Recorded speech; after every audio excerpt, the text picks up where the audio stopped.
cátedra de Introducción a la Sociología. Es también un hito para la cátedra porque es la primera charla que hacemos de la cátedra con pandemia y juntar a todos los alumnos y algunos invitados, la verdad, nos enorgullece. En primer lugar, antes de arrancar, voy a presentar a los que estamos lado de la mesa. Por un lado tenemos a Gustavo, que es el decano de las facultades sociales, una querida casa de estudios. Tenemos nuestro invitado especial a José Ciobane, que calculo que ustedes ya lo están leyendo, así que hoy lo trajimos en vivo a nuestro autor, uno de los textos que tenemos en el programa, a Daniel Albano, que es el adjunto de nuestra cátedra y sobre todo está como responsable del turno noche, y a Fabiana Viñaranda, que es la otra adjunta, que es la que viene a la mañana. También con cierta ausencia justificada, también está José María Sarria, que es el adjunto del grupo de la tarde, cuestiones horarias no ocurren. Y también por ahí, diseminados entre ustedes, están los profesores del práctico, Rubén, Rodolfo y Adana, y también nuestra JTP, y un ayudante que vino de la mañana, especialmente Lili. Así que les agradezco a todos y la presencia y que podamos aprovechar esta charla. Antes de arrancar, la idea es que nuestro decano abra la charla de debate como corresponde. Buenas tardes a todas y a todos. En primer lugar, quiero destacar este espacio de reflexión, de desarrollo de una mirada crítica que nos propone la Cátedra de Introducción a la Sociología, a Alejandro, Briana, a Daniel, que van a estar hoy justamente integrando el panel, pero a todo el equipo de cátedra que empujó y que nos acompaña en esta charla, que es importante para nosotros como Facultad de Ciencias Sociales poder reflexionar en torno a las diferentes temáticas que integran estos 40 años de recuperación de la democracia. Quiero agradecerle a José por compartir justamente con nosotros la temática del activismo, una temática que estuvo presente en el debate de ayer, por ejemplo, ¿no? Con las diferentes miradas, y que a nosotros como universidad justamente nos convoca también a la hora de reflexionar. Yo creo que hay dos grandes promesas que atraviesan a la democracia, una es la de la igualdad y la otra la de la libertad. El problema es que la de la libertad está comenzando a ser abrazada por los discursos libertarios, ¿no? Entonces, a mí se me ocurre que la bandera que tenemos que seguir defendiendo es la de la igualdad de oportunidades, ¿no? Y todos los avances que nos fue proponiendo un ideal de democracia que muchas veces chocan con las realidades democráticas, ¿no? Si hay una característica que tienen nuestras democracias latinoamericanas es que por suerte se consolidaron formalmente, pero en muchos casos con una desigualdad creciente. No obstante, nosotros desde el sistema universitario público creemos que es a partir del Estado y las políticas públicas que podemos avanzar justamente hacia un territorio con mayor igualdad. Y lo decimos desde una universidad del conurbano bonaerense, ¿no? Así que simplemente quería acompañar esta primera jornada que Alejandro nos propone, junto a todo el equipo de cátedra, para dar ya comienzo y ahorrar palabras en presentación en virtud de que la gane nuestro expositor invitado. Así que muchas gracias.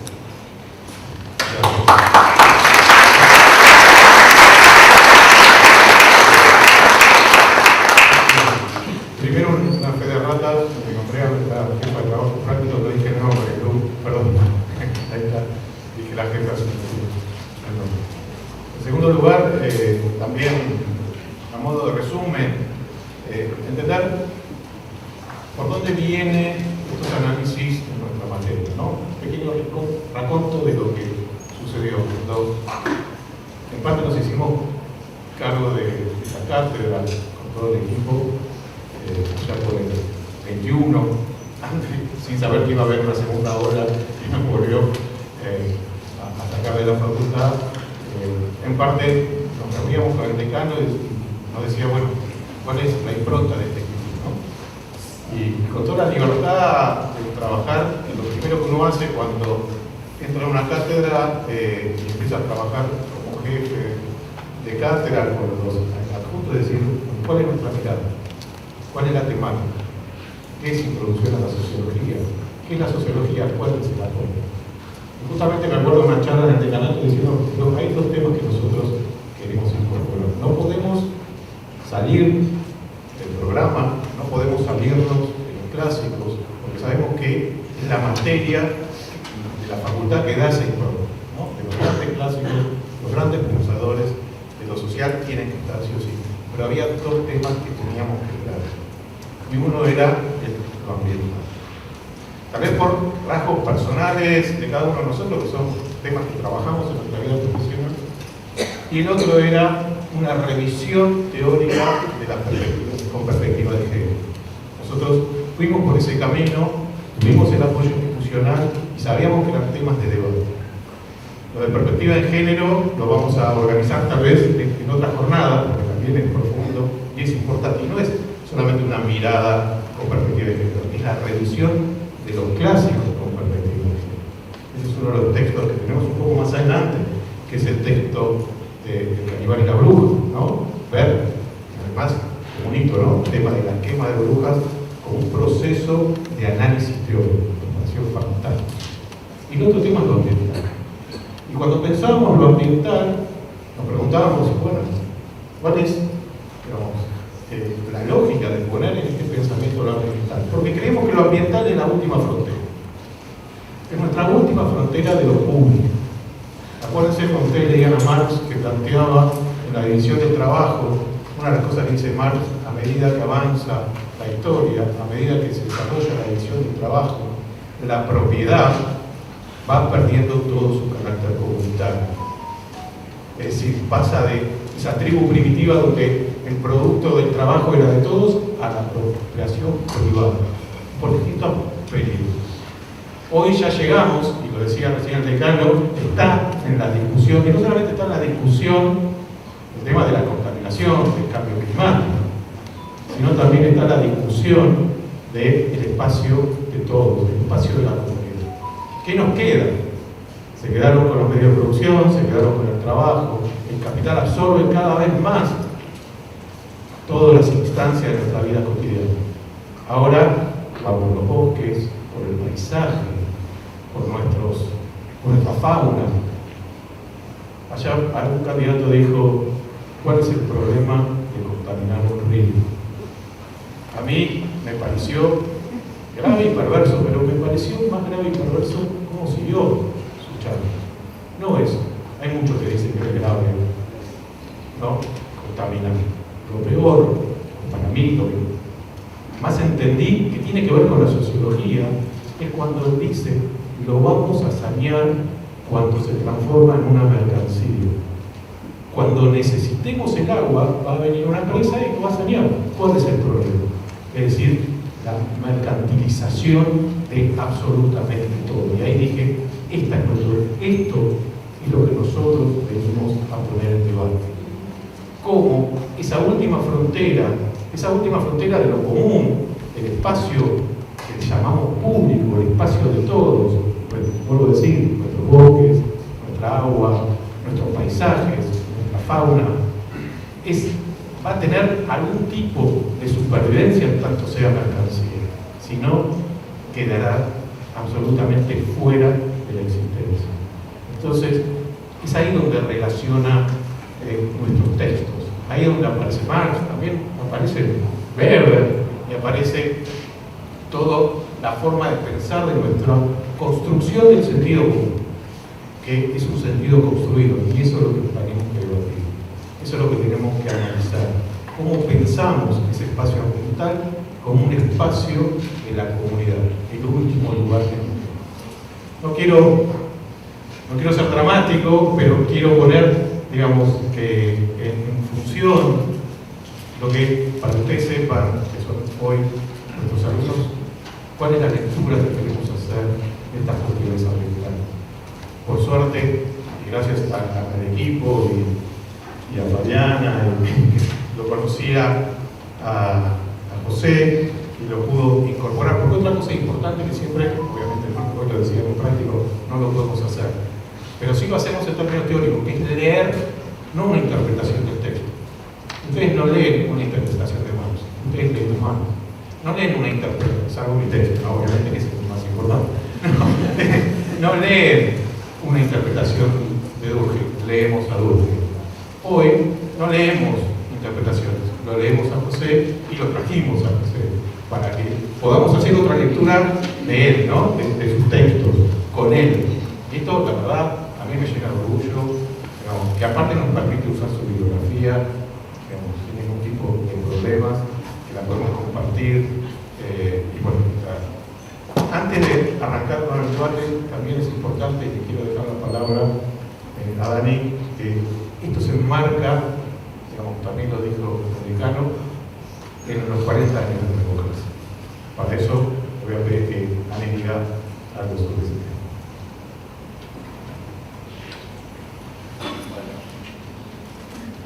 Cuando uno se va poniendo viejo se vuelve biográfico. No, y recordando 40 años, nosotros hace 40 años atrás teníamos 20. Vamos, obviamente estoy hablando en diálogo con el jefe de cátedra, no incluyo a Fabiana, que es muy joven. 18. ¿Cuáles eran las discusiones? Bueno, Eduardo Vinesi tenía un texto bastante interesante que decía seducidos y abandonados. Esa fue nuestra generación. Y cuando nosotros nos incorporamos a la democracia, nos incorporamos con un horizonte diciendo, bueno, ¿qué es esto de la democracia? No tuvimos la suerte de vivir en democracia. Nosotros teníamos atravesado una de las crisis, una de las dictaduras más terribles que ocurrió en Argentina, que ocurrió en América, con Chile, y ahí, bueno, encontrarse con la explicación sociológica de ese proceso, ¿no? Y poner palabras a ese horror y tratar de comprender, ¿sí?, por qué pasó lo que pasó. Y ahora estamos en el desafío de comprender por qué pasó lo que pasó con esta deuda que tenemos, ¿no? Una deuda enorme, una cuestión social, una cuestión ambiental, y trabajar, digamos, el texto de José hoy, me parece que repone la discusión con la que abrazamos nosotros la sociología, es decir, discutir los modelos de desarrollo, discutir esa sociología histórica que me permitía comprender la dinámica de la estructura social con los modelos de acumulación y los regímenes políticos. Esa articulación es la que, cuando leía el texto de José, me traía a esas viejas discusiones, por ejemplo, de Juan Villarreal, los ciclos sociales del poder, ese texto maravilloso con el cual discutíamos qué nos había pasado a los argentinos. Sin una mirada derrotista, ¿no? Porque también había una disputa en esa época. Y la teoría de la transición democrática nos llevaba a discutir muy fuertemente, ¿no?, los bloqueos. Pero bueno, el desafío nuestro es justamente reponer las buenas y viejas tradiciones sociológicas, ¿no? Estoy pensando en la teoría de la dependencia. Entonces, podemos entender esta producción que nos plantea José, sin esa tradición, donde Mauro Marín nos hablaba de Latinoamérica como la tierra de la superexplotación, una categoría específica de cómo asumía el modo de producción capitalista, el régimen social. Me parece que es interesante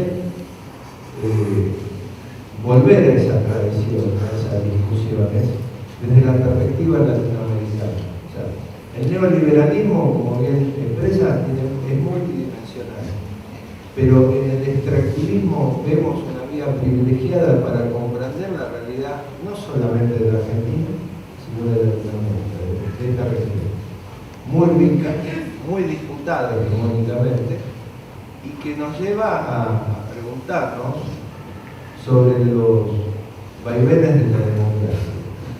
Están muy bien expresados en el texto de convocatoria, ¿no? O sea, los vaivenes de la democracia. O sea, ¿cuáles son los márgenes de la democracia? ¿Cuáles son las disputas de sentido que hoy nos damos en este marco, ¿no? Actual?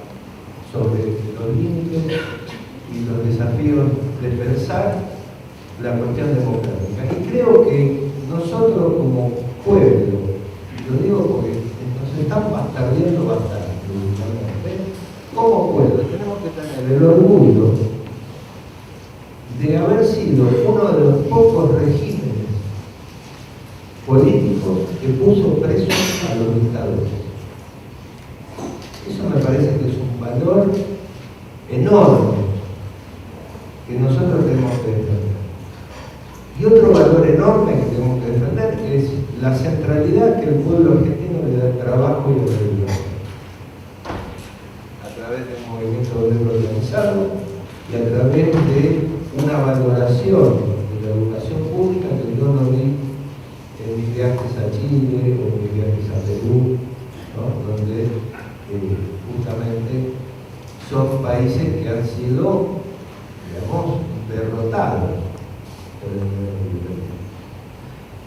Entonces, lo otro bueno también es que esta vieja tradición en el texto de José repone una cuestión muy actual, que es la cuestión socioambiental,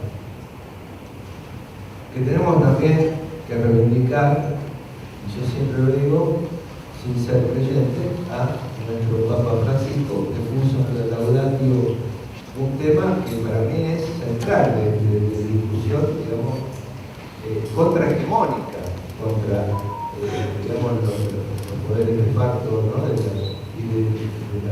gran capital. Por eso no les cae simpático, no les cae simpático. Entonces, me parece que reponer esta discusión, no quiero hacer muy largo, es discutir el régimen democrático y discutir el régimen de acumulación de capital hoy en Argentina y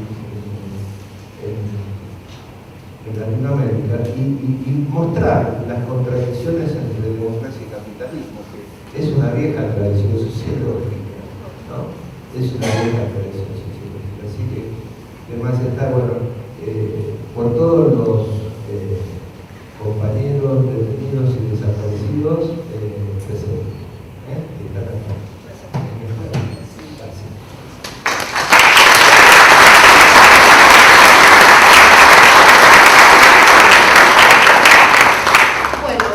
Principalmente agradecerle la presencia de todos, agradecerle la presencia a todos los estudiantes que puedan participar y le damos la bienvenida a José, el agradecimiento, que apenas lo invité, me dijo sí, y eso hoy en día, digamos, es de mucho, lo valoramos bastante. Y por más espacio, ¿no? de discusión y debate, ¿no? Me parece que la universidad es el lugar de debatir todas estas problemáticas que hacen no solo a las cuestiones del extractivismo, la megaminería, el modelo sojero y demás, sino a la vida cotidiana, ¿no? de todos nosotros. Y nada más, voy a moderar un poco la charla. Le doy la palabra a José. y bueno, y escuchamos, y después la idea es que le hagan preguntas, que puedan hacer comentarios, ¿sí? Lo que les parezca, así podemos debatir un poquito. Gracias.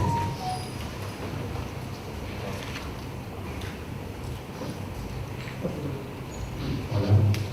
Bueno, buenas tardes a todas, a todos. Gracias por estar acá. Agradecido al decano, a Alejandro, a Daniel, a Fabiana, a toda la cátedra por la invitación. Al contrario, para mí es un gusto, un honor poder compartir este espacio y poder proponerles una serie de ideas para discutir entre todos. En estos tiempos, ¿no? Pero que estaba de manifiesto en las intervenciones iniciales, en estos tiempos de tantos desafíos, ¿no? Que nos interpelan, ¿no? En estos tiempos de tanta guerra, de tanta violencia, de tanta crisis, ¿no? Y en relación a la cuestión ambiental, de la crisis climática incluso, ¿no? Se vuelven tan necesarios, indispensables estos espacios de reflexión colectiva. Yo humildemente quisiera proponer unas 4 reflexiones sobre las temáticas que me convocaron a hablar. Voy a tratar de ser breve. Me cuesta, siempre me cuesta. Pero la tengo a Fabiana acá que me va a ayudar. Primero comenzar con esto que mencionaba Alejandro, ¿no? Que se mencionó en el debate de los candidatos ayer, pero que está presente en la discusión del pensamiento neoliberal desde hace muchísimo tiempo, ¿no? Ustedes saben que por neoliberalismo hablamos de un proceso de transformaciones económicas, sociales, políticas, culturales, en el orden internacional que se despliega desde los años 70 en adelante a escala global. Pero también nos referimos a una serie de escuelas de pensadores, de economistas, que incluso en la historia más larga se remontan a fines del siglo XIX. O sea que no estamos en presencia de nada nuevo, ¿no?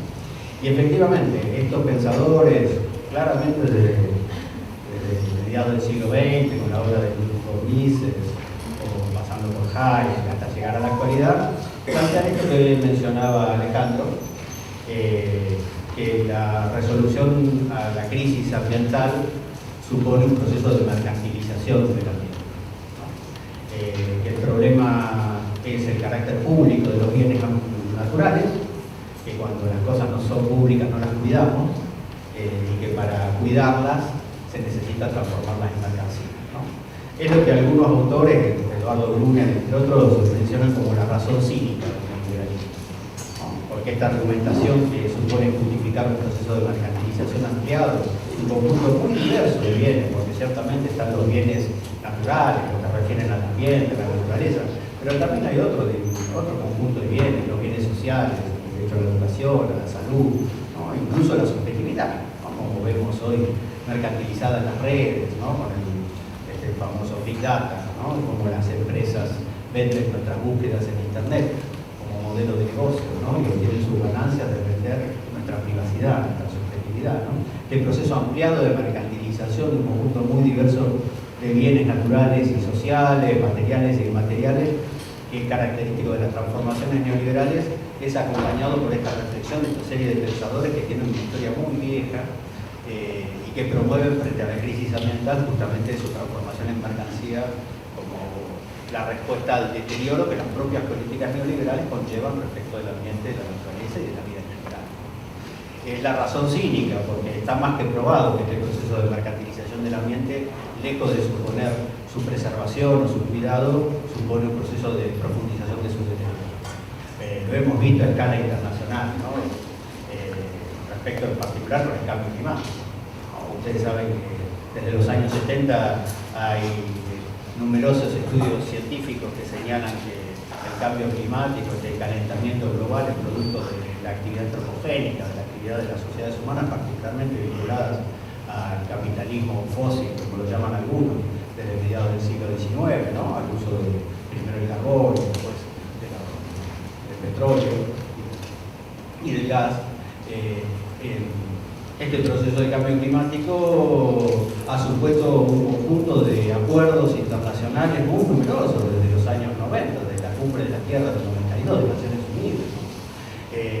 Y dentro de estos paquetes de acuerdos se ha incorporado la idea de los mercados ambientales o los mercados de carbono, ¿no? Como si mercantilizar el ambiente fuera la resolución a la crisis climática. Y el resultado está ahí, ¿no? Que las emisiones de gases de efecto invernadero no han dejado de crecer, que hay un récord de emisiones de gases de efecto invernadero de los años 70 en adelante, que estamos en el año posiblemente de mayor elevación de la temperatura de la historia mundial, 2023, o sea, el resultado de la mercantilización del ambiente es el deterioro del ambiente. Hay un núcleo ahí del pensamiento, de las prácticas neoliberales que suponen la mercantilización de la naturaleza, incluso, como yo les comentaba, justificada en términos de la resolución del deterioro, de su deterioro. Pero hay otra dimensión que acompaña las transformaciones neoliberales, que es la naturalización del ambiente, ¿no? Estamos incluso, se nos ha incorporado esta idea de hablar del medio ambiente. ¿Qué será el medio ambiente? ¿No? Tiene parte la mitad del ambiente, ¿no? Ustedes saben que la historia es muy particular porque la noción del medio ambiente surge de una mala traducción de las resoluciones de Naciones Unidas escritas en inglés y traducían al español, ¿no? Y entonces en esa traducción se incorporó la palabra medio y ambiente, que estaban las dos utilizadas en la versión inglesa como medio ambiente. Cuando un error se repite y se transforma en paradigma de abordaje de la problemática, no estamos ante un error de traductores, ¿no? Pobres traductores, ¿no? Estamos en realidad a un proceso que tiende a, además de mercantilizar la naturaleza o del ambiente, tiende a naturalizar el ambiente, ¿no? Y naturalizar el ambiente es disolver toda la dimensión social del ambiente. Cuando hablamos de la problemática ambiental, no estamos hablando solamente de la naturaleza. Estamos hablando de las poblaciones que viven en esos territorios, ¿no? Cuando hablamos de la problemática ambiental en el mundo urbano, no estamos hablando solo de la contaminación. Estamos hablando del deterioro de las condiciones de vida de las poblaciones que viven en esos territorios. Pero este proceso de naturalización del ambiente supone vaciar al ambiente, al territorio de esta contingencia poblacional, ¿no? En la historia argentina esto existe. Vale llevar la memoria o acceder a alguno de los libros, de las discusiones, ¿no? De lo que fue la constitución del Estado argentino, la conquista del desierto, ¿no? Ciertamente no había ningún desierto, estaba muy poblado ese desierto, estaba lleno de pueblos originales ese desierto. Y sin embargo se construyó la noción del desierto. Bueno, este es el proceso de desocialización del ambiente, ¿no? De naturalización del ambiente, ¿no? De perder la dimensión social y poblacional que tiene uno de los elementos centrales de la crisis socioambiental que estamos viviendo. Este mecanismo de mercantilización del ambiente y de naturalización del ambiente va de la mano de otro mecanismo, si ustedes me permiten, me quedo un segundito, que tiene que ver con similares procesos en el ámbito de lo social. Porque si por un lado se mercantiliza y se naturaliza la problemática ambiental, por otro lado se mercantiliza y se naturaliza la cuestión social, ¿no?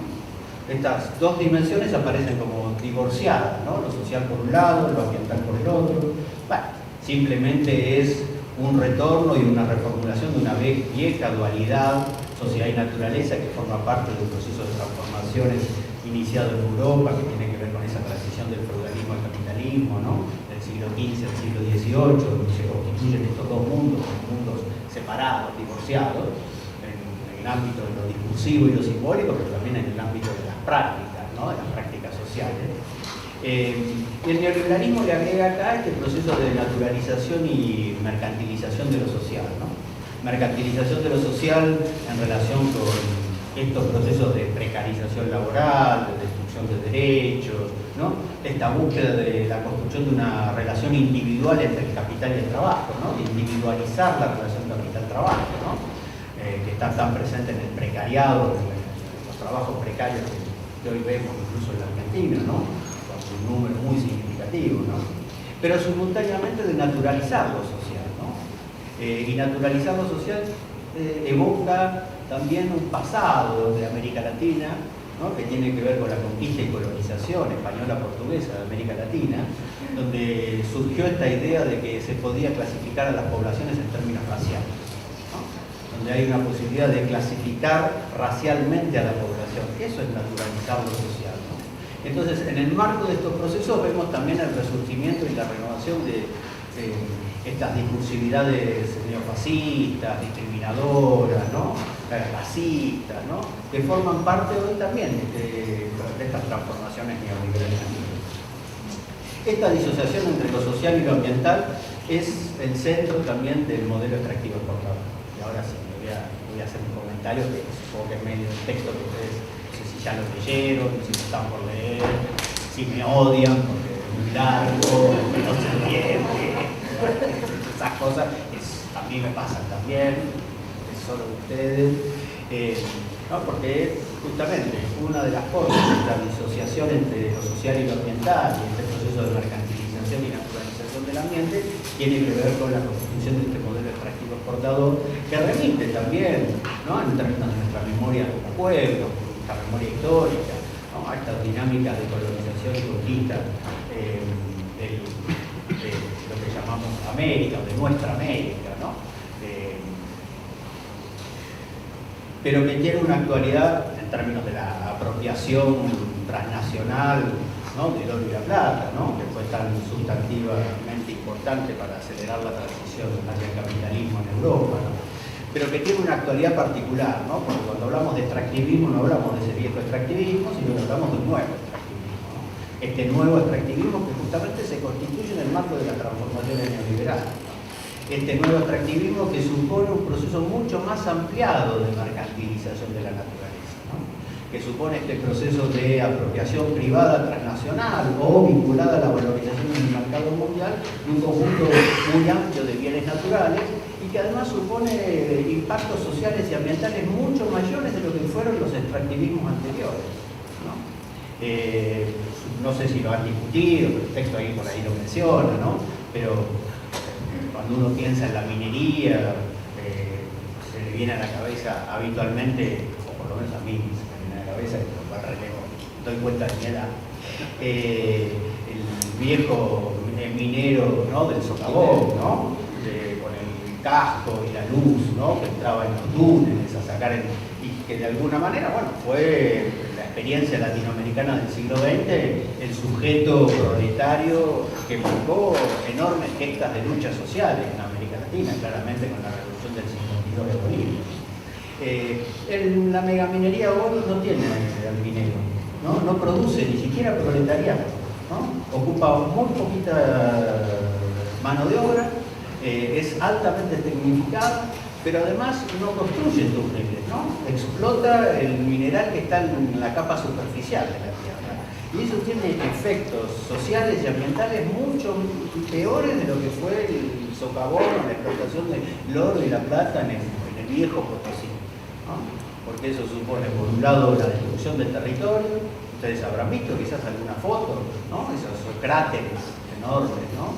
Donde se extrae moviendo grandes volúmenes de tierra, muy poca cantidad del metal o del mineral que se está buscando, y que para extraerlo se usa una cantidad ingente de agua en regiones que son en general desérticas o semidesérticas, ¿no? Destruyendo otras posibilidades de actividades económicas en la región, y que además se usan productos químicos contaminantes. El arsénico no es el único, pero el más conocido es el arsénico, lo que genera además como una especie de lago artificial que se llama el dique de cola, donde estas sustancias contaminantes quedan ahí para siempre. Y eso va filtrando las napas y contamina las fuentes de agua. O sea que estamos enfrentando una lógica de un extractivismo que es sumamente devastador de las condiciones de vida en el territorio. Y ustedes dirán, bueno, esos territorios están, hablábamos antes con Daniel, ¿no? Sí. Están en las provincias cordilleranas, ¿no? Están quizás en el norte, también hablábamos con Alejandro del norte, ¿no? Y sí, es terrible, pero bueno, quizás es un impacto ambiental o social, incluso que puede ser aceptable, ¿no? Si eso supone el mejoramiento de las condiciones de vida. Pero la lógica del extractivismo en el marco de las transformaciones neoliberales no supone ni mejora de las condiciones de vida, ni siquiera en las poblaciones urbanas, ¿no? Hay migraciones forzadas por el impacto territorial en ciudades que crecen bajo la forma de grandes poblaciones en condiciones inhabitables, ¿no? Donde florece el narcotráfico, la pobreza, la violencia, ¿no? Ese también es el resultado del extractivismo, no es solamente la explotación en estas provincias andinas, ¿no? De la megaminería, ¿no?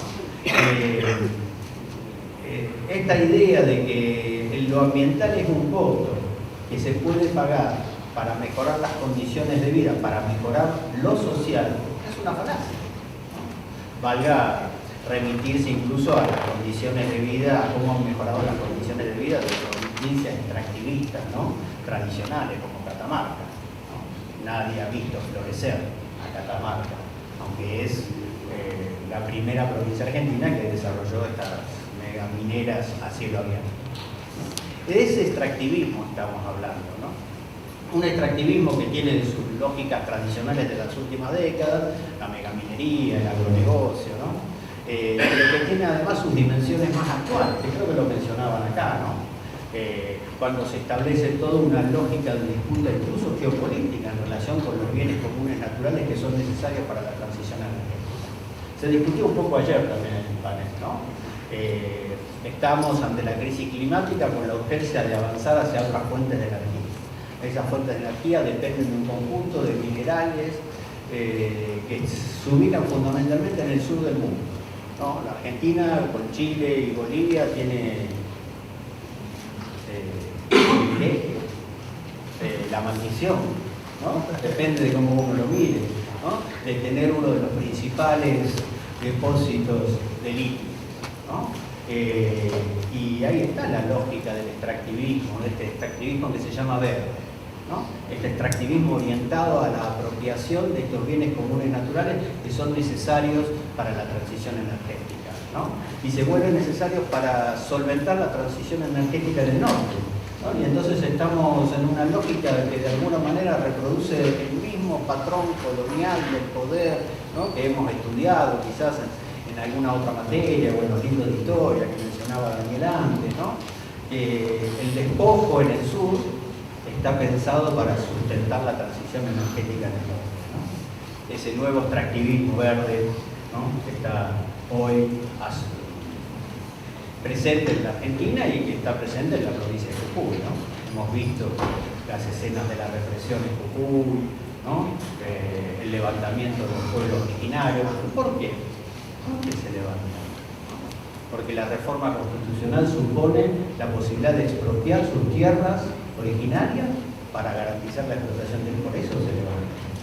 Porque entienden que la reforma constitucional impulsada por el gobierno de la provincia de Jujuy implica facilidades para desplazar a las poblaciones de sus territorios para asegurar la explotación del litio o asegurar un conjunto de emprendimientos que acompañen la explotación del litio, ¿no?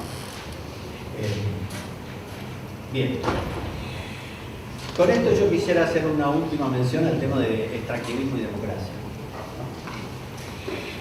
Quizás ustedes lo han leído, algo está en el texto que quizás leyeron, y en otros autores, porque forma parte hoy del núcleo de debate del pensamiento crítico a escala global. Silvia Federici trabaja el mismo problema, de Calibar y la bruja y en otros textos posteriores, ¿no?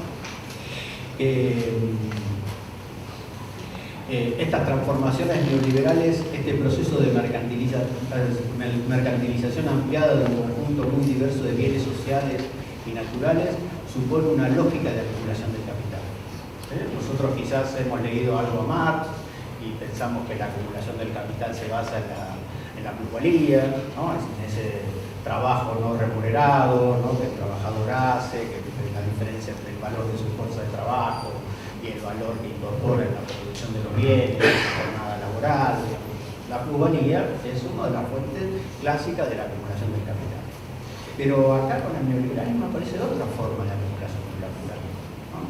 Que es esta acumulación en base a la mercantilización. Es lo que algunos autores llaman acumulación por despojo o desposesión, ¿sí? Hay un diálogo acá muy interesante con la obra de Marx y con el debate posterior a Marx, los marxistas posteriores a Marx, ¿no? Porque Marx estudia este tema, ¿no? En el capítulo 24, ¿no? En el primer tomo del Capital, el capítulo 1 de alguna manera sienta la noción de teoría del valor y admite vender a posteriori la noción de plusvalía, pero en el capítulo 24 Marx analiza ese proceso por el cual, en la transición del feudalismo al capitalismo, siglo XV, siglo XVIII en Europa, se da una serie de transformaciones que, como las dice Marx ahí en ese texto, producen la disociación entre el productor directo y su medio de subsistencia y producción, ¿no? Se desplaza a estas poblaciones rurales, sean bajo la forma de los siervos de la griega o de los campesinos de las áreas rurales, y la tierra se dedica a la crianza de ovejas, que es lo más rentable en relación a la manufactura textil que está desplegándose en Inglaterra, que es el proceso que estudia Marx, ¿no? Y Marx analiza ahí cómo se constituyen las relaciones que luego van a dar vida al capitalismo, ¿no? El trabajador asalariado por un lado, que no tiene otra cosa que encontrar trabajo para vender en el mercado, y el capital, el capitalista, ¿no? Que es el que ha reunido en sus manos los medios de producción. Bueno, la definición es clásica, que quizás han escuchado, ¿no? De Marx en relación a estas dos figuras que son centrales en el capitalismo. Pero Marx, cuando estudia esto, y si leyeron el capítulo 24 ya se dieron cuenta, tiene una última parte de ese capítulo 24 donde señala otros procesos, ¿no? La conquista y colonización de América, el proceso de esclavización de las poblaciones africanas, ¿no? Y la guerra del opio en China. Y las guerras del opio en China son del siglo XIX, son cuando Marx está escribiendo el texto, ¿no? Las guerras del opio en China son las guerras que inicialmente promueve Inglaterra para abrir el mercado del opio en China, que había estado clausurado por el emperador chino de la época, ¿no? Entonces Inglaterra hace una guerra para vender droga.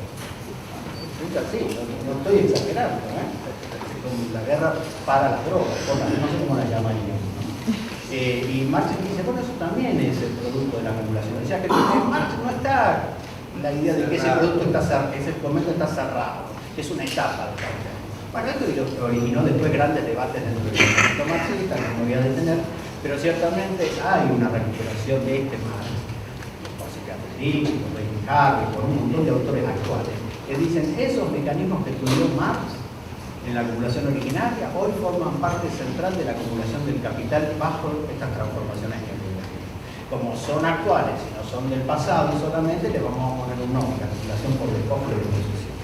Así lo llaman, ¿no? Y entonces tenemos que, de alguna manera, todos sufrimos esta doble forma de acumulación del capital, posiblemente, porque si somos trabajadores asalariados, se supone que estamos bajo el régimen de la plusvalía, y además si se nos privan, si se nos mercantilizan la salud y la educación, no somos afectados por la acumulación de la producción, ¿no?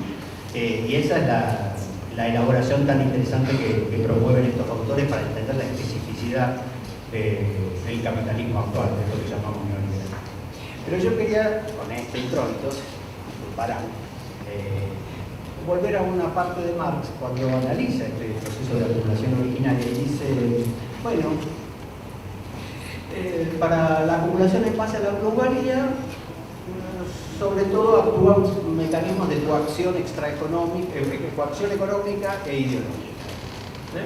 Uno trabaja porque necesita un salario y para garantizar sus necesidades y poder vivir y dar tributos, irse de vacaciones y todas estas cosas que son parte de la dignidad humana, ¿no? Y eso lo mueve a vender su fuerza de trabajo en el mercado, ¿cierto? Pero para la acumulación originaria no actúan estos mecanismos. Bajo la acumulación originaria, dice Marx, la violencia es una potencia económica, ¿no? Es la coerción, es la violencia la que está ahí presente en este proceso de transformar lo que no era mercancía en mercancía. Es la violencia la que está garantizando este proceso de acumulación por despojo y de posesión. La noción de acumulación por despojo y de posesión es muy interesante porque nos permite dar cuenta de quiénes se benefician de estos procesos, ¿no? Y yo con esta noción yo quería hacer una vinculación entre extractivismo y democracia, ¿no? Porque efectivamente, y no me quiero ir muy lejos, ¿no? Pero en la historia latinoamericana de las últimas décadas, el despliegue de las transformaciones extractivistas, de la construcción y avance de este modelo extractivo exportador, ha supuesto procesos de violentización del lazo social, del uso de la violencia y de la represión. Lo mencionaba en el caso de Jujuy, pero hay enormes cantidad de casos que yo podría mencionar y simplemente mencionar la cantidad de activistas socioambientales que han sido perseguidos, amenazados, incluso asesinados en la historia latinoamericana de las últimas décadas, ¿no? Son estas mismas fracciones extractivistas las que tienen una iniciativa profundamente antidemocrática, ¿no? También si nos remitimos a la historia latinoamericana reciente, ¿no? A los procesos de desestabilización o de golpe de Estado que atravesaron la historia boliviana de las últimas décadas, ¿no? Contra el gobierno de Evo Morales, o en el primer periodo del gobierno de Evo Morales, cuando se intentó la reforma de la Constitución, ¿no? Ustedes quizás leyeron algo, ¿no? Que hay un levantamiento de lo que se llama la media luna, ¿no? Las provincias del oriente, ¿no? Que es donde está la soja transgénica, es donde están las fracciones extractivistas, ¿no? Y hemos visto también, soy rápido con los ejemplos porque no quiero detenerme de más en esto, ¿no? Pero hemos visto también, y si no lo hemos visto, podemos chequearlo con cualquier buscador, cómo estas fracciones extractivistas, particularmente vinculadas al agronegocio y al negocio maderero, fueron las que apoyaron el gobierno de Bolsonaro en Brasil y las que promovieron todas las reformas neoliberales del gobierno de Bolsonaro en Brasil y las que financiaron la campaña del gobierno de Bolsonaro en Brasil y las que financiaron el intento de coup d'État, una especie de no fue un golpe de Estado, pero ese momento que intentaron atacar el Parlamento y la Corte Suprema en Brasilia cuando había ganado Lula, ¿no? Ahí está el carácter profundamente antidemocrático de estas fracciones extractivistas, ¿no? Hemos tenido lamentablemente la experiencia reciente del golpe de Estado parlamentario victorioso en Perú, que desalojó del gobierno al presidente Castillo, ¿sí? Y si ustedes revisan la literatura y lo que formulan los estudiosos peruanos sobre el tema, el golpe está muy vinculado a que se vencían las concesiones mineras y que el gobierno de Castillo no iba a renovar las concesiones mineras. Y aparece de vuelta la megaminería, el extractivismo ahí como un poder autoritario, ¿no? Lo vemos en la Argentina. Discúlpenme, no quiero meterme en Honduras, me voy a meter en Argentina. Vivimos el año pasado y este año también los procesos de especulación sobre la moneda argentina, ¿no? De incremento del valor del dólar. Hoy mismo, ¿no? Estamos que subió. ¿Por qué sube? ¿Dónde están los dólares, no? Y parte de los sectores que promueven esta especie de golpes de mercado, buscando una salida de una devaluación brutal, son las fracciones extractivistas, ¿no? Es el agronegocio, que es el que concentra los dólares y es uno de los que va a salir más beneficiado en un proceso de devaluación de este tipo. Si nosotros recorremos la experiencia latinoamericana reciente, podemos ver cómo estas dinámicas autoritarias, antidemocráticas, secesionistas incluso, ¿no? Con discursos secesionistas, están muy vinculados a estas fracciones extractivistas. Es una invención del extractivismo. Y yo con esto cierro, ya no los aburro más. En realidad es una invención del neoliberalismo. ¿Sí? Hay en el neoliberalismo una visión profundamente antidemocrática. ¿Sí? No tienen que creerme a mí, ¿eh? ¿Me permiten leer un parrafito de un señor que ha sido muy citado últimamente, el economista austríaco Friedrich von Hayek, en una obra que publicó en 1944, Camino de Servidumbre, dice el señor Hayek: la democracia es esencialmente un medio, un expediente utilitario para salvaguardar la paz interna y la libertad individual. Como tal, no es en modo alguno infalible. Tampoco debemos olvidar que a menudo ha existido una libertad cultural y espiritual mucho mayor bajo un régimen autocrático. Que bajo una democracia. Y se entiende sin dificultad. Él dice que se entiende sin dificultad. Que bajo un gobierno con una mayoría muy homogénea, el sistema democrático puede ser tan opresivo como la peor dictadura. Bueno, dice, nuestra afirmación entonces no es que la dictadura tenga que extirpar la libertad. ¿Cómo vamos a hacer eso? La dictadura no estirpa la libertad, ¿vieron? Sino que la planificación económica conduce a la dictadura, ¿no? Está claro acá, ¿no? No hay necesario que echar muchas luces, ¿no? Que la concepción de la libertad para los neoliberales es la libertad de mercado, es la libertad económica. Ese es el fundamento, el sostén, el residuo, el elemento central para pensar la libertad individual en términos humanos en general. Pero el señor Hayek termina poniendo esta idea. Dice: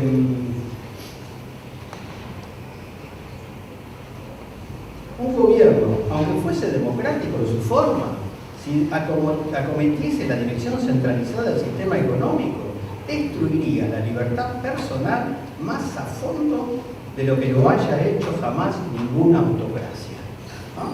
Bueno, es claro que en el pensamiento de los neoliberales la democracia es simplemente un medio en la medida que promueva el libre mercado, pero lo central es el libre mercado, ¿no? Si hay una dictadura que promueve el libre mercado, es incluso más favorable a la libertad individual para estos pensadores que cualquier democracia, ¿no? Bueno, se explica bien que tanto Hayek como Friedman tuvieron una relación de buena vecindad, de asesoramiento, de acompañamiento, ¿no? De la dictadura de Pinochet en Chile, ¿no? Y que los economistas formados por estos economistas, los economistas de la llamada Escuela de Chicago, de la Universidad de Chicago, en los Estados Unidos, formaron el plantel central de los gobiernos dictatoriales de Argentina y Chile de los años 73 y 76, ¿no? Y por eso yo creo que decimos nunca más, ¿no? Nunca más dictadura, pero nunca más neoliberalismo.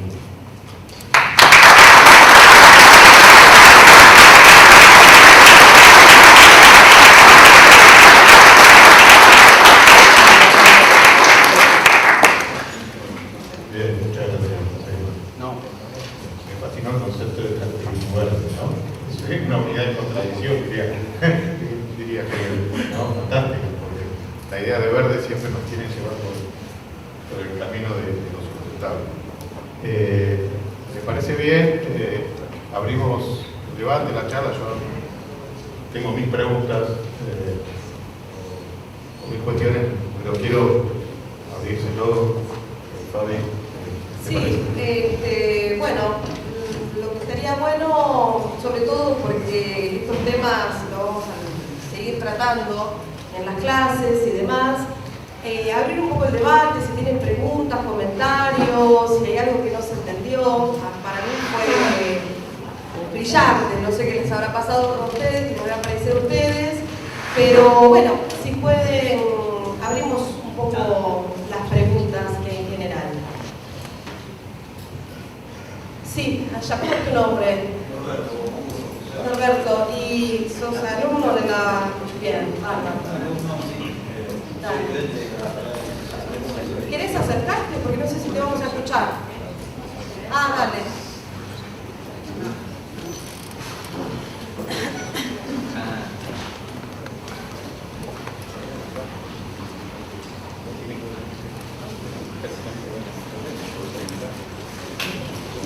Sí, buenas tardes. Soy el alumno de la carrera de Licenciatura en Interpretación. Bueno, mi pregunta es la siguiente. ¿Usted cómo cree que el Estado en este momento se encuentra como para, a nivel social, para desenvolverse y abolir este tipo de adhesión que viene recibiendo por parte de empresas multinacionales? ¿Qué rol estaría cumpliendo el Estado? ¿Por qué falla el Estado en este momento? No sé si me explico.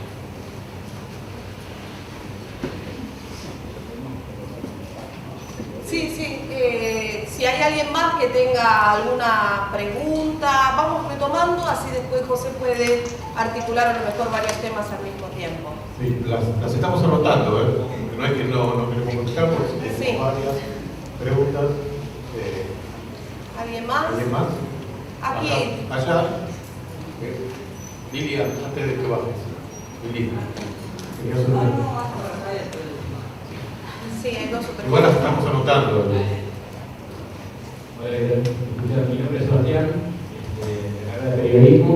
La pregunta es, ¿dónde está la línea divisoria, cuál es el límite entre la responsabilidad del neoliberalismo, de todas estas políticas que se describieron en la intervención, y el capitalismo? ¿Hasta dónde llega el neoliberalismo y hasta dónde está eximido el capitalismo de esa responsabilidad?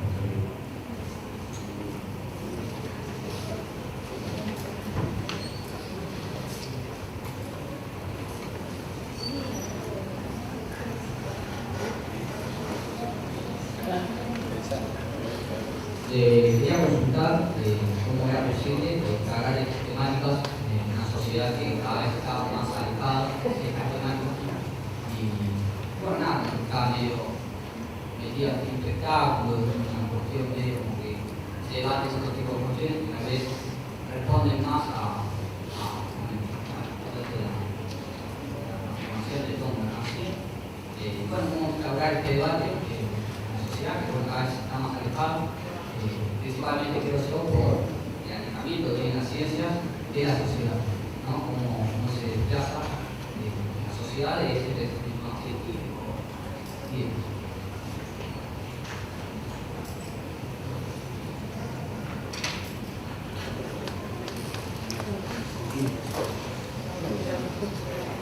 ¿Alguien más? Pueden, chicos, vamos, no, sin vergüenza, dale. ¿Cómo se resuelve? Sí. Bueno. La pregunta del millón. No sé si querés articular un poco. Yo quería sumarle dos conceptos que me gustaría que los articulen en estos temas, que son temas que él trabaja desde la idea de justicia social y su contraparte, justicia ambiental. Como temática del texto de José, que me parece que puede ayudar a alguna a contestar, si bien hoy hasta ponen en discusión la idea de justicia social, también hay una idea de justicia ambiental y lo quería sumar a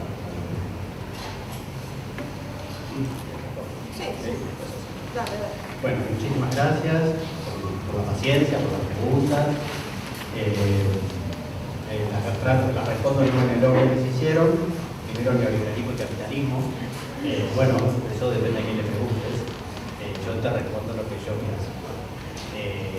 La palabra neoliberalismo en general se asocia a una política económica. En mi caso, no soy el único, digamos, para nosotros el neoliberalismo es una identidad, una palabra que sirve para identificar una etapa del capitalismo. Esa etapa del capitalismo que se abre como respuesta a la crisis de los años 70, una crisis de dominación, que es una crisis económica también. Y entonces, hablar de neoliberalismo es como hablar del capitalismo. Como hay un periodo keynesiano del capitalismo, ese capitalismo de posguerra, que es muy distinto al que estamos ahora. Bueno, desde mi perspectiva, el neoliberalismo es una fase o una etapa del capitalismo y en ese sentido involucra un conjunto de transformaciones que abarcan todos los ámbitos de la vida social, no solo el terreno económico. No sé si te respondo. Luego, sí, ahí vamos. ¿Cómo encarar estas temáticas? Bueno, siempre es complicado encarar estas temáticas, ¿no? Pero yo diría que la cuestión ambiental, particularmente bajo la forma de la cuestión ambiental está permanentemente atravesando la vida de las poblaciones, incluso de las poblaciones que viven en los grandes centros urbanos, mucho más a veces a las poblaciones que viven en los grandes centros urbanos. Y en particular la crisis climática. Y vamos a verlo en general en Argentina, ¿no? Se conjugan un fenómeno de profundización de elevación de la temperatura global con la llegada del llamado fenómeno del Niño. ¿No? Algunos dicen que va a ser un super Niño después del 2016. Entonces vamos a estar presentes, vamos a atravesar un momento de enormes olas de calor, sequías, lluvias torrenciales, y discutir eso que nos afecta todo el tiempo en la vida supone poner en tela de juicio la dinámica, las verdaderas razones que están detrás de la crisis climática. Y ahí uno con lo que mencionaba Alejandro de justicia social y justicia ambiental. Porque yo mencionaba que una de las formas de gestión de la gubernamentalidad del extractivismo, de cómo el extractivismo se hace digerible, enunciable, ¿no? Legitimable, ¿no? Es la oposición entre lo social y lo ambiental, ¿no? Este divorcio entre lo social y lo ambiental. Me parece que lo ambiental es como, puede ser un daño menor, colateral, para asegurar la mejora de lo social, ¿no? Y esto también ha atravesado el pensamiento crítico y a los movimientos y organizaciones que se han preocupado por estos temas en el pasado, ¿no? También en el campo del pensamiento crítico, ¿no? Aparecía esta tensión entre lo social y lo ambiental, ¿no? Si yo tengo que privilegiar la justicia social o tengo que pensar en el ambiente, ¿no? Y me parece que una de las grandes novedades de la última década es que se ha avanzado enormemente en articular estas dos dimensiones.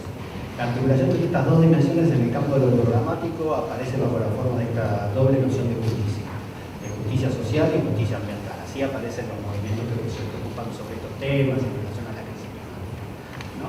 Y que están identificando y dando cuenta de la profunda articulación entre los procesos de desigualación social y el deterioro del ambiente y de las condiciones de vida, ¿no?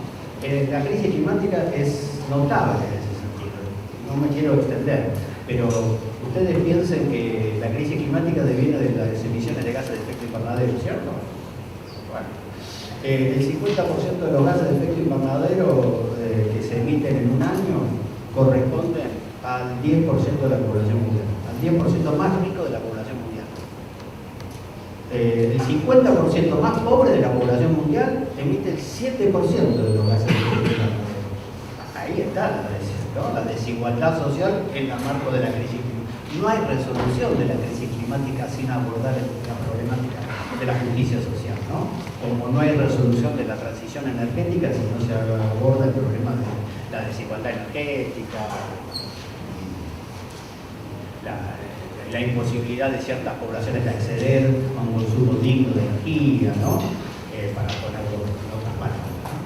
Entonces, justicia social y justicia ambiental están estrechamente ligadas y hoy claramente en el debate que plantean tanto el pensamiento crítico, los científicos, como en el debate que plantean los movimientos que trabajan en estos temas, ¿no? Y me parece que hay que tomarlo con seriedad porque efectivamente vamos a tener muchos motivos para discutir estas cuestiones en el presente que se nos aproxima. Ustedes saben, hablando de las encíclicas del Papa, el Papa ha sacado recientemente una encíclica sobre cambio climático, sobre crisis, hay que leer, espectacular, todo, ¿no? Pero el tema es tan grave que el propio secretario general de Naciones Unidas, que no podría ser acusado de un maximalista, un marxista compartido, ha hecho 3 declaraciones en los últimos 2 meses alertando sobre estas cuestiones, ¿no? Cito algunas frases: hemos abierto las puertas del infierno, el colapso climático ha llegado, vamos a afrontar una situación desesperante en el próximo tiempo. Para entender cuál es la intensidad de este problema y cómo se plantea y se nos va a plantear en el futuro inmediato. ¿Cómo se resuelve? Falla del Estado y de los gobiernos, son preguntas difíciles, ¿sí? ¿Cómo se resuelve? Y se resuelve entre todos, ¿sí? Porque el tema no es una resolución técnica. Por supuesto que se puede discutir, pero hay muchísimo trabajado por las organizaciones, los movimientos, el pensamiento crítico, las organizaciones vinculadas a la agricultura familiar y los técnicos y las organizaciones campesinas, indígenas, hicieron un gran encuentro histórico, nacional, de todas las organizaciones en el 2019, antes de que asumiera el gobierno de Alberto Fernández. y elaboraron un programa donde están las medidas inmediatas, las medidas de mediano plazo, las medidas... Programa de transición. Sí, o sea, uno puede diferir, decir, bueno, esto no me gusta tanto, ¿no? Pero hay un montón de dimensiones que están planteadas ahí, ¿no? Y de facto muchas cuestiones se han ido consiguiendo a lo largo de los años, ¿no? Ustedes saben que hay varias provincias de la Argentina que han sancionado legislaciones que prohíben la megaminería contaminante, ¿no? Y eso es el resultado de que las poblaciones se movilizaron, que discutieron, que presionaron a los legisladores, ¿no? Claro, el caso de Esquel como ciudad, ¿sí? Pero si mencionas el caso de Esquel, el caso de la provincia de Chubut, ¿no? Tuvo una dinámica de confrontación social enorme que se suele llamar el chubutazo, y no es de los años 70, es de hace un par de años atrás, ¿no? Y cuando se inició el gobierno de Alberto Fernández hubo un nuevo mendozazo, que no es el de los años 70, ¿no? Vieron que Lazo siempre es los cordobazos, los ariazos, los tucumanazos, incluso un mendozazo hubo en los años 70, Por la ¿no? sequía que hay hasta el día de hoy. Claro, y porque querían derogar la ley que prohibía la megaminería contaminante que había sido conquistada en movilizaciones anteriores. Claro. Yo creo que lo que en todo caso fallan los gobiernos, no sé si el Estado. El Estado, por supuesto, que hay que transformarlo, hay que modificarlo, ¿no? Pero ahí también está, como yo lo mencionaba, la urgencia y la necesidad de la acción de la sociedad, ¿no? De los pueblos, de las organizaciones, ¿no? Reclamando, organizándose y transformando estas cuestiones que están planteadas en términos de política pública. Bueno, no sé si están respondidas, si alguien más quiere... Sí.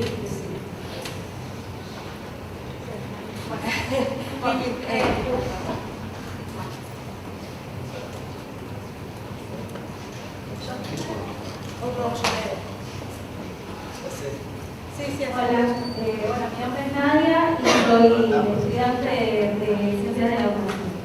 Te quería consultar si usted considera que en una sociedad donde se maneja por la lógica capitalista, básicamente lo que hace es que se piensa en la maximización de ganancias y donde incluso las personas somos mercancía, se puede llevar a cabo medidas como para preservar el medio ambiente, considerando que ni siquiera les importa la vida de las personas, ¿no? Y aparte, le quería preguntar también cómo el Estado o los gobiernos pueden llevar medidas en un mundo que cada vez está más globalizado y donde el rol del Estado está debilitado en manos de las multinacionales. Eso. Sabemos.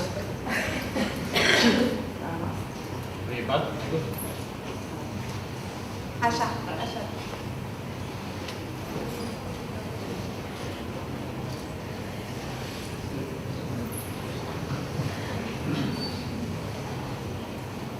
Buenas noches, soy Agustín, estudiante de licenciatura en periodismo. Mi consulta iba más que nada sobre el resurgimiento de los discursos neofascistas. Me gustaría que pueda explayarse un poquito más sobre por qué y en qué momento resurgen este tipo de discursos que parecían ya extintos en nuestra sociedad y qué consecuencias puede tener justamente en un momento de, podríamos decir, crisis política y social.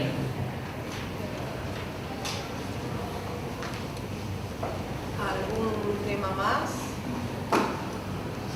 No. Igual acá tenemos dos grandes megatemas, ¿no? ¿Hay alguien más? Bueno. Bueno, primero con la pregunta de la compañera. Bueno, primero aclarar que yo no tengo respuestas a esa pregunta. ¿Qué considera usted? Por eso, puedo dar mi opinión y la podemos conversar y el resultado colectivo es lo más importante. Pero yo partiría un poco con lo que mencionaba Daniel, ¿no?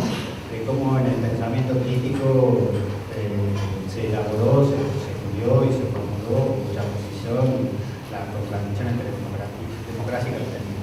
¿Sí? Pero esa contradicción que se comprensión y es un horizonte en términos de la resolución y la contradicción, no impidió que bajo los procesos de enorme movilización se obtuvieran enormes conquistas locales, ¿no? Entonces, creo que con respecto a la cuestión ambiental podemos pensarla de la misma manera, ¿no? Es posible obtener conquistas, modificar. De facto, el neoliberalismo es un periodo del capitalismo, ¿no? Es posible poner límites, es posible transformar. De facto ha habido experiencias, y hay experiencias en el mundo, ¿cierto? Más locales, más complejas, ¿no? Que intentan caminos alternativos. Es cierto también que en términos de horizontes emancipatorios hay una tensión planteada que aspira de alguna manera a resolverse, pero en el largo plazo. Entonces, respecto del Estado, bueno, sí, claro, un gran problema, ¿no? De vuelta, es que es un tema muy complejo, pero para decirlo muy sencillo, yo no sé si necesitamos más Estado o más democracia. ¿Sí? El Estado, no quiere decir que no necesitamos más Estado, pero el Estado es ciertamente un instrumento, ¿no? En la medida que esté sustentado en procesos de participación activa de la sociedad, ¿no? Lo más consistentes posibles, bueno, tienen mayores capacidades de intervenir en favor de los sujetos subalternos, de los sectores populares, de aquellos que tienen menos posibilidades o sufren más, están expuestos a la opresión, a la explotación, a la degradación. Y la otra pregunta era el tema de los fascismos, no es mi tema, ¿no? O sea que te puedo dar mi opinión, menos que menos.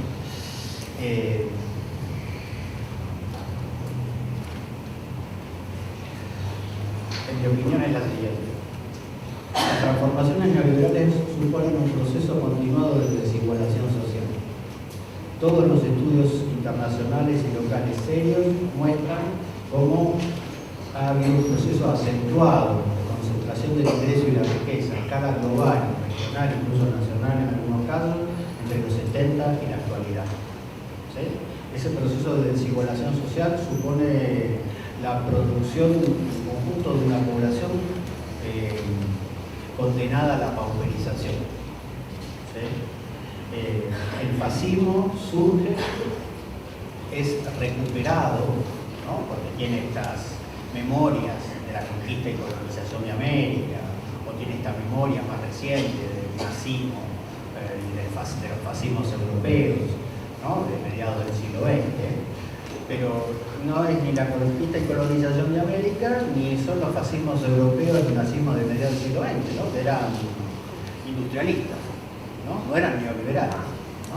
Las ideas del fascismo son recuperadas como una forma de gestionar los procesos de desigualdad social. ¿Sí? Hay que transformar la desigualdad social en natural. Hay que movilizar a parte de la población para enfrentar a otra parte de la población en términos de estos renovados fascismos, racismos. Para mí es una forma de gobierno de la globalización social. Globalización social que, como todos los datos muestran, los principales expertos muestran, se agudizó extraordinariamente a nivel global desde la pandemia hasta ahora. O sea, estamos en un proceso de la desigualdad social que aumentó a escala global, enorme. Estos multimillonarios que vemos. Entonces, ahí es para mí la razón fundamental de esta reverdecer de las ideas fascistas o racistas, ¿no? Naturalización de la desigualdad social. Sí, me parece que sí, excelente. No sé si hay alguna pregunta más, alguien más que quiera participar. Sí. Un comentario igual. Dale. Que creo que debe haber alguna relación en el hecho de que estas desigualdades lleven como a la gente a que tengan más participación política, ciudadana, y esos fascismos o esos discursos medio de odios surgen en base a eso, me parece. es como un caldo de cultivo en el que la gente que sufre desigualdades se siente la ola de calor, el cambio climático está afectando a las sociedades constantemente, de manera cotidiana, entonces ahí empiezan a surgir intereses, participaciones, bueno, el chubutazo, que también tiene toda la historia atrás, pero que surgió también por una traición de su gobierno, porque aparte había sido un gobierno que hizo campaña y que llegó estando en favor de seguir en contra de las mineras. Entonces creo que hoy en día los discursos surgen también como ligados a la participación ciudadana, como volver a aplanarnos y seguir. Hay un sociólogo, Juan Pablo Pérez Sainz, que plantea que en estos escenarios de gran desigualdad, hay 4 formas de respuesta de los sectores de igualdad. Una es la violencia, otra es la religiosidad, otras son los movimientos sociales y una cuarta respuesta es la migración. Todas son respuestas que están en disputa, digamos. Ojalá la respuesta más colectiva sea la de los movimientos sociales. Eso me parece que también trae el texto de José. Pero bueno, qué difícil también hoy en día con el... Pero no hay una sola respuesta frente a la desigualdad. Ese es el tema. Está en disputa. La disputa climática, en parte no se puede invisibilizar. El primer proceso del capitalismo invisibilizó al campesinato. El segundo proceso invisibilizó al obrero, ¿no? Industrial. Este proceso no se puede visibilizar. Es decir, las olas de calor, las inundaciones, la lluvia, va a afectar el nudo de supervivencia. Por eso yo hablé de la última frontera. Es decir, no hay más nada que esto. Ya algunos ultramillonarios, lo charlamos, ya están pensando en vidas, ¿no? Cohetes, vidas. Y no es casual que tengan esa fantasía, ¿no? Porque es la posesión y el agotamiento. No se puede hacer invisible el proceso climático. Te agradezco el proceso. Quería, sí, yo también les quiero agradecer a todas, a todos, a José, a la cátedra, y pasar un chivo de José, ya que estamos acá, por favor. Claro, acaba de publicar, de salir un libro para ampliar un poco los debates sobre esta temática que se llama Neoliberalismo, Capitalismo Catastrófico, Imágenes de la Última Ola Neoliberal y las alternativas a nuestra América, ¿no? Donde yo tengo una pequeña participación. Te presento a vos, es parte sí, no, pero aparte de eso, que bueno, justamente para no afectar más a lo que estamos conversando, y todo esto se puede conseguir de manera digital y gratuita, con lo cual a lo mejor, digamos, los ayudantes, si después lo quieren pasar, para quien tenga interés de leerlo, para por lo menos ampliar estos debates, ¿sí? Nada más que eso. No sé si alguien quiere hacer alguna pregunta más. Yo creo que más o menos lo hemos exprimido a José, lo hemos traído desde el capital, lo metimos, le dije, me venía acá, qué sé yo, bueno, así que... Encantado, lo que podemos escucharlo, porque aparte es muy sólido en el tema, ¿sí? Hace años que investiga sobre esto y espero que les haya agradado la charla. Y esperemos que esto, digamos, tengamos otros espacios de debate, sobre todo en los tiempos que estamos viviendo, ¿sí? Para este tema, acuérdense que acá de la discusión, en el blog que estuvo grabado, va a estar la charla guardada, porque hubo muchos chicos de todos los mañana que no podían venir. Lo del texto y el libro de José y de Fabi lo podemos poner en el blog. de la bibliografía, pero lo vamos a tomar. Y ahí pueden tener acceso a toda esta charla que quedó grabada y me parece súper importante que quede registro. Así que la tenemos. Y entra para el segundo parcial. No, esto no. Pero, chicos, sigan con su horario habitual. Hablen con sus ayudantes a ver cómo sigue hoy o la próxima clase. Ya la hablamos.